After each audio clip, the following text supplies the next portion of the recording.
Shalom, selamat malam saudara-saudaraku, berjumpa lagi dengan kami Sumampau Ministry dalam program MBA. Mari beritakan Alkitab. Saudara-saudara, pembahasan kita pada malam ini saya dasari dari Yohanes pasal 13 ayatnya yang ke-34. Yohanes 13 ayat 34 di situ mengatakan, Aku di sini adalah Yesus, memberikan perintah baru kepada kamu, yaitu supaya kamu saling mengasihi. Sama seperti aku telah mengasihi kamu, demikian pula kamu harus saling mengasihi. Saudara-saudaraku, ada orang Kristen yang menyatakan bahwa ayat ini, Yohanes 13 ayat 34, adalah perintah baru daripada Tuhan kita Yesus Kristus. Dan katanya perintah baru ini adalah perintah yang harus, yang terutama kita lakukan sebagai orang Kristen. Maksudnya, saudara-saudara, kalau kita berbicara tentang 10 hukum, berbicara 10 hukum moral, lalu lebih khusus berbicara tentang hukum hari Sabat, maka orang yang mempunyai pengertian seperti yang di atas itu, mereka mengatakan bahwa 10 hukum hari Sabat itu sudah tidak berlaku lagi. Karena menurut mereka Yohanes 13 ayat 34 ini adalah sudah jelas bahwa perintah baru Tuhan Yesus itu adalah mengasihi sesama manusia. Saudara-saudara, benarkah Yohanes 13 ayat 34 itu adalah perintah baru? Jadi saudara-saudara, Yohanes 13 ayat 34 ini adalah perkataan daripada Tuhan Yesus yang ditulis, dicatat oleh hamba Tuhan Rasul Paulus. Jadi untuk mengerti maksud daripada ayat ini, kita akan melihat ayat-ayat lain yang Rasul tersebut, Rasul Yohanes tulis sehubungan dengan maksud ataupun hal tersebut.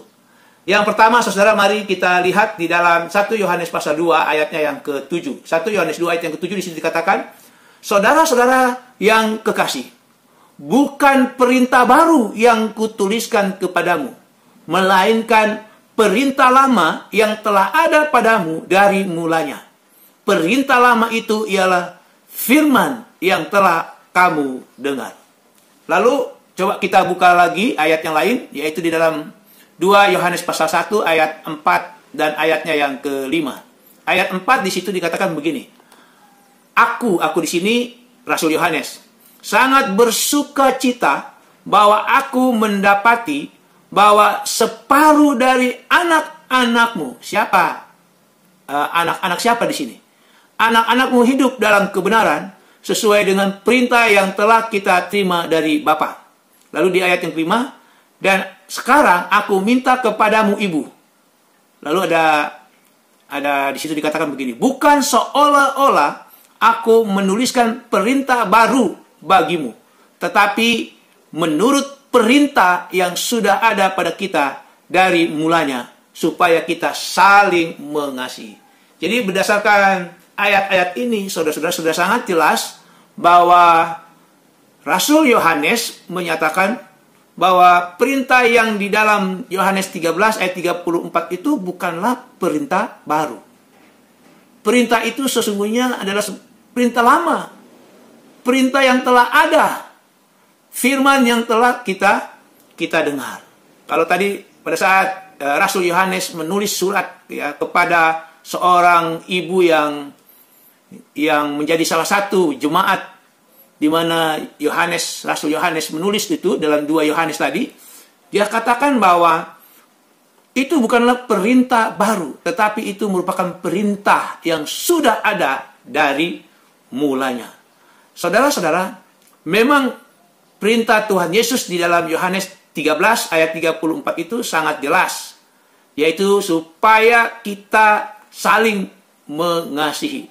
Tetapi saudara-saudara, mengasihi yang dimaksudkan itu sebenarnya bukan hanya mengasihi kepada sesama manusia saja, melainkan juga harus mengasihi kepada Allah.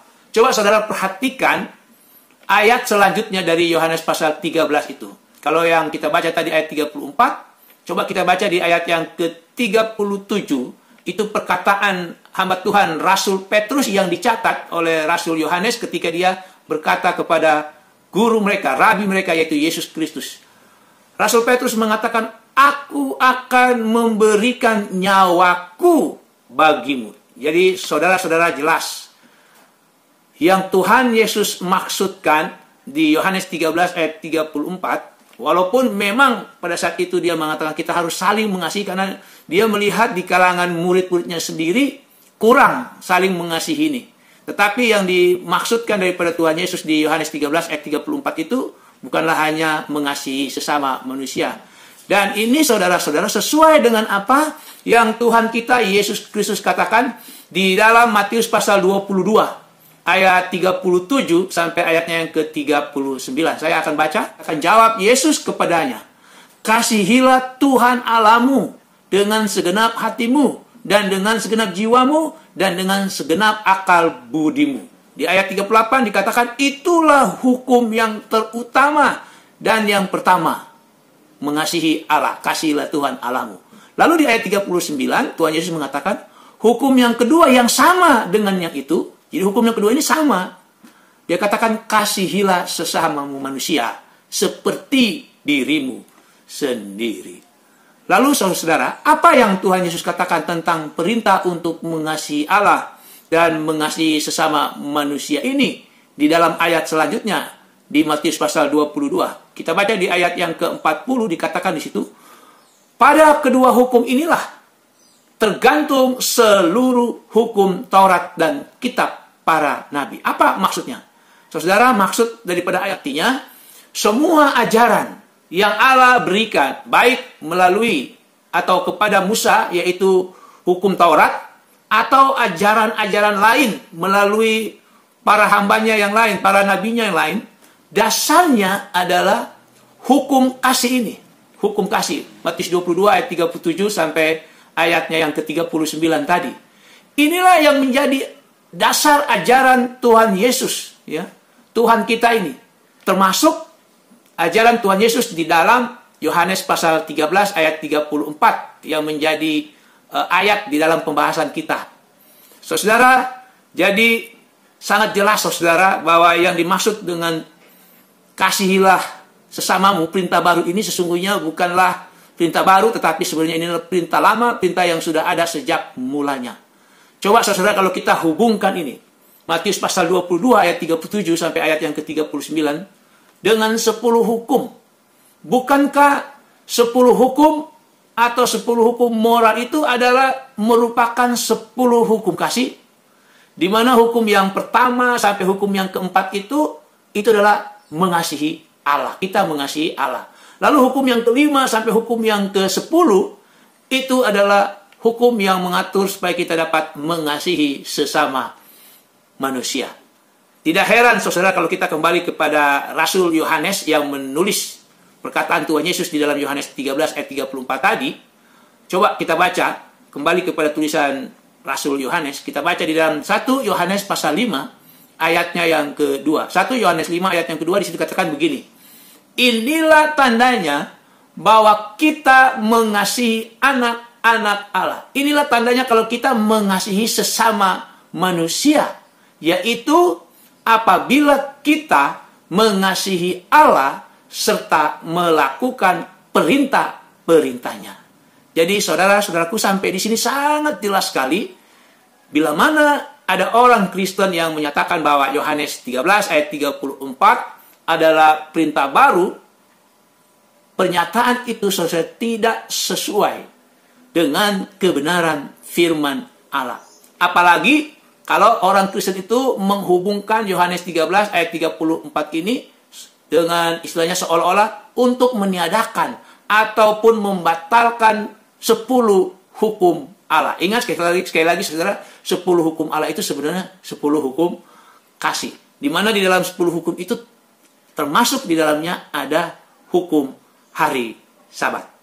Saudara-saudara, sehubungan dengan hukum hari Sabat, salah satu hukum yang ada di dalam 10 hukum Allah itu, jadi maksud saya 10 hukum ini tadi adalah 10 hukum kasih. Dan hukum hari Sabat juga merupakan hukum kasih kita kepada Allah. Jadi malam ini saya ingin menyampaikan kebenaran firman Tuhan tentang hari Sabat. Mengapa kita harus membahas tentang hari Sabat. Saudara-saudara, hari Sabat adalah satu hari yang Allah khususkan menjadi hari peribadatan bagi kita. Hari peribadatan bagi orang-orang yang percaya kepadanya. Masih ingat pembahasan saya Selasa yang lalu? Di dalam Yeskiel pasal 20 ayat 12 dan juga ayatnya yang ke-20, di situ dinyatakan bahwa hari Sabat itu adalah tanda. Hari Sabat itu adalah peringatan. Hari Sabat itu adalah materai Allah dengan umatnya. Cuma permasalahannya, saudara-saudara, sekarang ini di kalangan orang Kristen, yaitu orang-orang yang mempercayai bahwa Alkitab itu adalah firman kebenaran sebagai penuntun di dalam kehidupan peribadatan mereka, di kalangan kekristenan sendiri ini mempunyai persepsi yang berbeda tentang hari Sabat. Maksudnya, saudara-saudara, di kalangan kekristenan ini ada yang hari peribadatannya itu adalah hari Minggu, dan ada juga yang hari peribadatannya itu adalah hari Sabtu. Ini fakta di dalam kekristenan.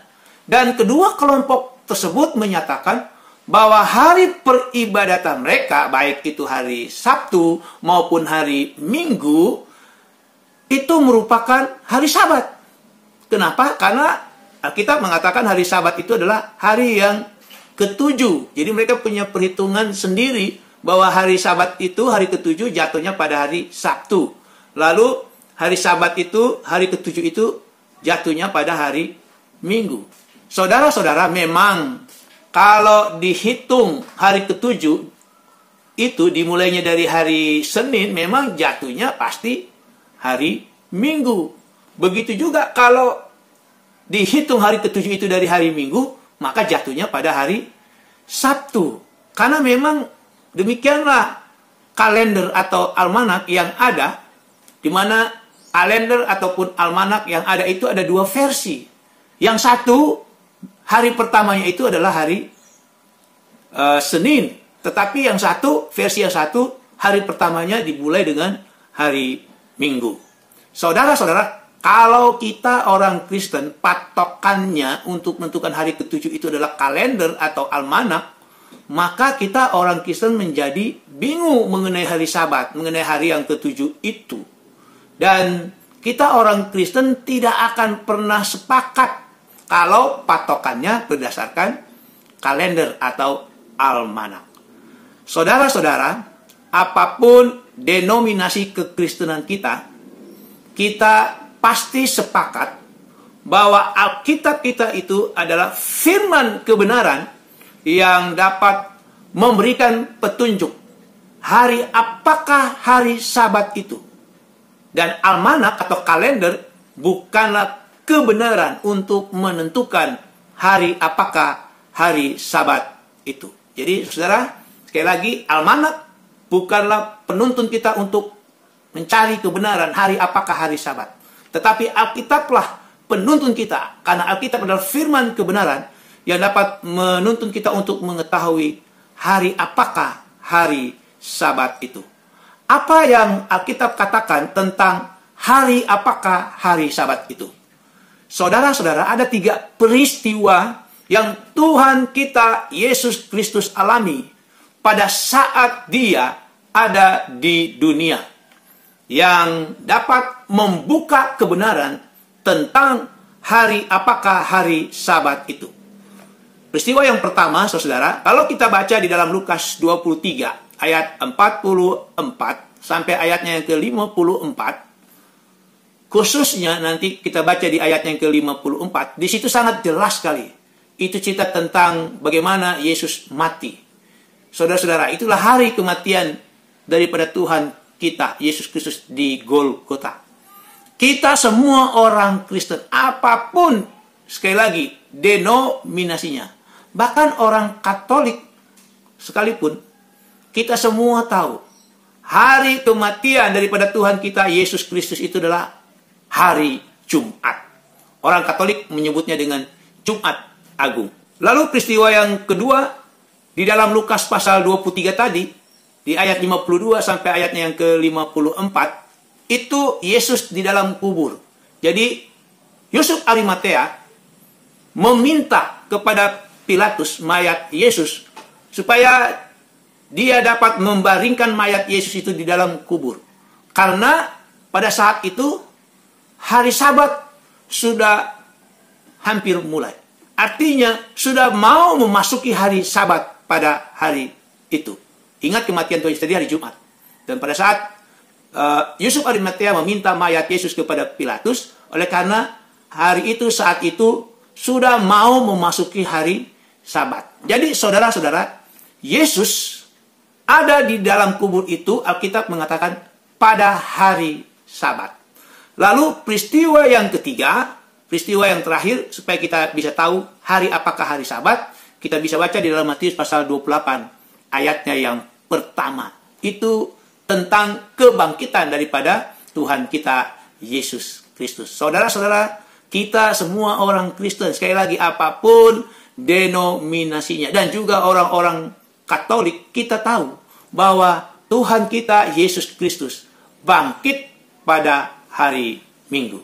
Jadi saudara-saudara, di antara hari kematian dan hari kebangkitan daripada Tuhan kita Yesus Kristus, Alkitab menyatakan di tengah-tengah itu, di antara hari kematian dan kebangkitan itu, ada satu hari yang Alkitab katakan itu adalah hari Sabat.